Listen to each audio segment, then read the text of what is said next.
Hello students, +1 class के लिए accountancy का नेक्स्ट टॉपिक आज हम करेंगे। काइंड्स ऑफ अकाउंटिंग प्रिंसिपल्स, लेखांकन के सिद्धांतों के प्रकार। तो ये हमने किए थे, 2 प्रकार थे लेखांकन के सिद्धांतों के। लेखांकन अवधारणाएं या मान्यताएं, कंसेप्ट्स या एजम्पशंस, और दूसरा है कन्वेंशंस। तो सबसे पहले है आपका अकाउंटिंग कंसेप्ट और एजम्पशंस, लेखांकन अवधारणाएं या मान्यताएं। इसका क्या मतलब है कि जो अकाउंटिंग का जो काम है वो किस बात को मानकर चलता है। कुछ ऐसी बातें होती हैं, आपने मैथमेटिक्स में भी देखा होगा कि कुछ ना कुछ को हम मानकर चलते हैं, उनको प्रूव करने की ज़्यादा ज़रूरत नहीं पड़ती, हम शुरू से उनको कुछ बातों को मानकर चलते हैं। तो इसी तरह से इसमें भी कुछ होती हैं। तो कोई भी संस्था इन मूलभूत अवधारणाओं या मान्यताओं के पालन किए बिना अपनी वित्तीय विवरण नहीं बना सकती। यह अवधारणाएं या निर्देश देती हैं कि लेन देनों का किस प्रकार से लेखांकन किया जाए और किस प्रकार रिपोर्ट तैयार की जाए। यानी कि कुछ ना कुछ ऐसी बातें होती हैं जिनको फॉलो करना पड़ता है, कुछ गाइडलाइंस होती हैं, कुछ फाउंडेशंस होती हैं जिनको मानना पड़ता है अकाउंटिंग सिस्टम के अंदर। तो उनके बिना कोई भी अकाउंटिंग का काम, आपका कोई भी बिजनेस जो है वो शुरू नहीं कर सकता। तो फर्स्ट एजम्पशन क्या है, फर्स्ट अवधारणा या मान्यता क्या है? व्यवसाय के अस्तित्व की अवधारणा। व्यवसाय के अस्तित्व की अवधारणा, इस अवधारणा के अनुसार व्यवसायिक संस्था को एक पृथक और स्वतंत्र इकाई माना जाता है जिसका अस्तित्व इसके स्वामियों, लेनदारों, प्रबंधकों और अन्य व्यक्तियों से पृथक है। दूसरे शब्दों में व्यवसाय के स्वामी को उस व्यवसाय से बिल्कुल पृथक माना जाता है जिसका वो स्वामी है। व्यवसायिक इकाई की अपनी बिल्कुल अलग पुस्तकें होनी चाहिए जिनमें व्यवसायिक लेन देनों का लेखांकन फर्म के दृष्टिकोण से किया जाएगा, स्वामी के दृष्टिकोण से नहीं। स्वामी को उसकी पूंजी की मात्रा तक व्यवसाय का लेनदार माना जाता है। रोलैंड के अनुसार पूंजी को फर्म का दायित्व माना जाता है क्योंकि ये मान लिया जाता है कि फर्म ने बाह्य पक्षकारों से ऋण लेने के बजाय स्वामी से ही ऋण लिया है। इसी कारण से हम पूंजी पर ब्याज देते हैं और ब्याज को व्यवसाय का व्यय मानते हैं। पूंजी पर ब्याज देने से एक तरफ तो फर्म के लाभ कम हो जाते हैं और दूसरी तरफ स्वामी की पूंजी बढ़ जाती है। इसी प्रकार व्यवसाय के स्वामी द्वारा अपने निजी प्रयोग के लिए व्यवसाय से निकाली गई राशि को उसके आहरण मान लिया जाता है। इसी भांति जब व्यवसाय के प्रयोग के लिए स्टॉक से माल लिया जाता है तो इसे व्यय माना जाता है, और जब वही माल स्वामी के निजी प्रयोग के लिए लिया जाता है तो उसे आहरण कहते हैं। पृथक अस्तित्व की अवधारणा के कारण ही स्वामी का मकान प्रतिभूतियों में उसके व्यक्तिगत विनियोग, उसकी व्यक्तिगत कार, उसके व्यक्तिगत आयों और व्ययों को व्यवसायिक इकाई के लेखों से पृथक रखा जाता है। और इसी प्रकार यदि व्यवसाय का कोई अन्य व्यवसाय भी है तो उस अन्य व्यवसाय के लेखे भी इस व्यवसाय से अलग ही रखने चाहिए। पृथक अस्तित्व की अवधारणा के अभाव में व्यवसायिक इकाई द्वारा अर्जित शुद्ध लाभ और इसकी वित्तीय स्थिति का ज्ञान नहीं हो सकेगा। पृथक अस्तित्व की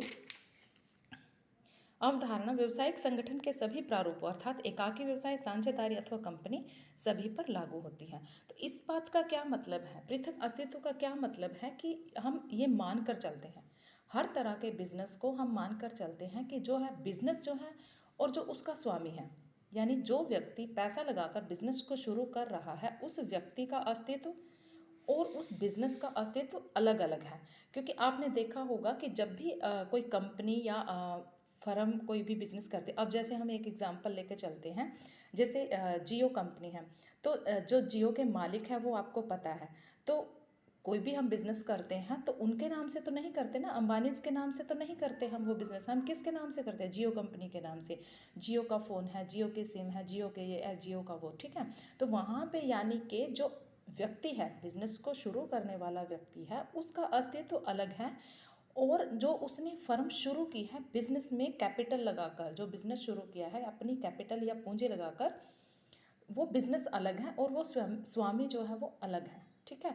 जो भी हम लेन देन करते हैं फर्म के साथ करते हैं, कंपनी के साथ करते हैं, ना कि उस व्यक्ति के साथ जिसने उस बिजनेस को शुरू किया है, ठीक है। तो सिर्फ यही मतलब था इस पूरी बात में, जो भी आपको अभी मैंने पढ़ के सुनाया है।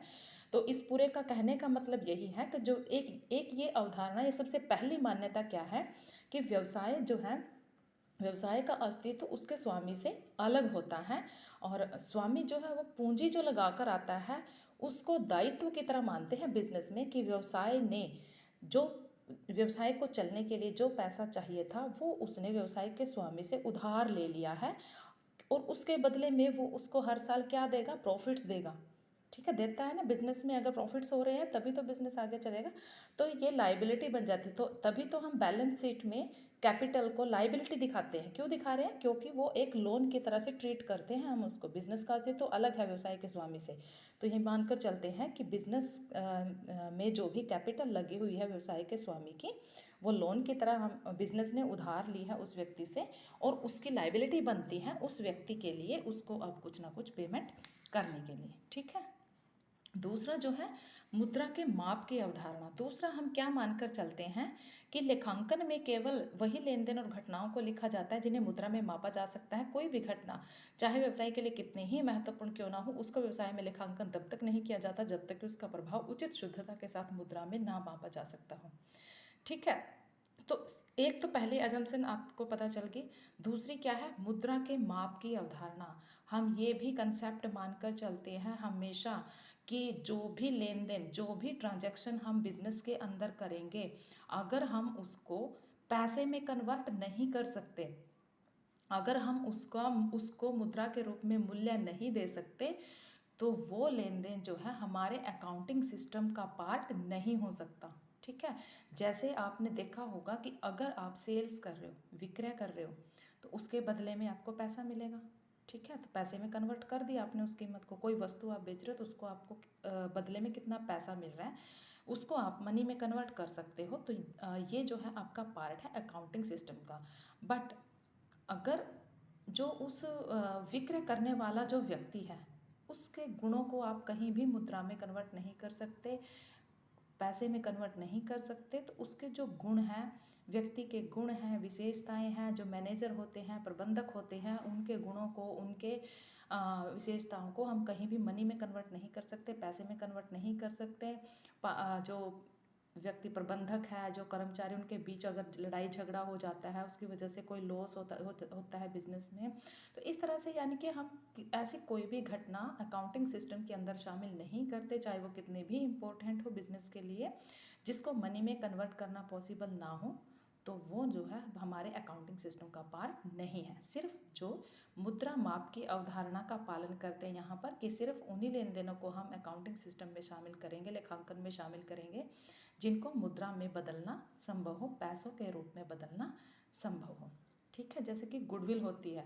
गुडविल क्या होती है? किसी व्यक्ति की रेपुटेशन, प्रसिद्धि, उसको मुद्रा में कन्वर्ट किया जा सकता है, तो उसी को हम एसेट की तरह ट्रीट करते हैं बैलेंस शीट में। ठीक है। गुडविल क्या है? एक व्यक्ति की प्रसिद्धि। उसको हमने अकाउंटिंग सिस्टम में क्यों शामिल किया? क्योंकि आप उसको मूल्य दे रहे हो। किसी व्यक्ति की गुडविल बहुत ज़्यादा इफेक्ट डालती है किसी भी बिजनेस की इमेज पर। बिजनेस अच्छा चल रहा है, उस व्यक्ति की, अगर उसमें काम करने वाले व्यक्ति की, प्रबंधक की, उसके स्वामी की रेपुटेशन, मार्केट वैल्यू अच्छी है, मार्केट में अच्छी जान पहचान है, अच्छी उसका दबदबा है, तो वो बिज़नेस बहुत अच्छा चलता है। और अगर उस व्यक्ति की रेपुटेशन बहुत ख़राब है, तो उस व्यक्ति का बिजनेस भी जो है अच्छा नहीं चलेगा। तो गुडविल को जो है हम एसेट की तरह ट्रीट करते हैं, क्योंकि उसको हम मनी में कन्वर्ट कर सकते हैं। थर्ड है आपका व्यवसाय की चालू स्थिति की अवधारणा। चालू स्थिति से यहाँ पे क्या मतलब है? ये कंसेप्ट क्या कहता है कि हम ये मानकर चलते हैं कि जो भी बिजनेस है वो लॉन्ग टाइम तक चलेगा।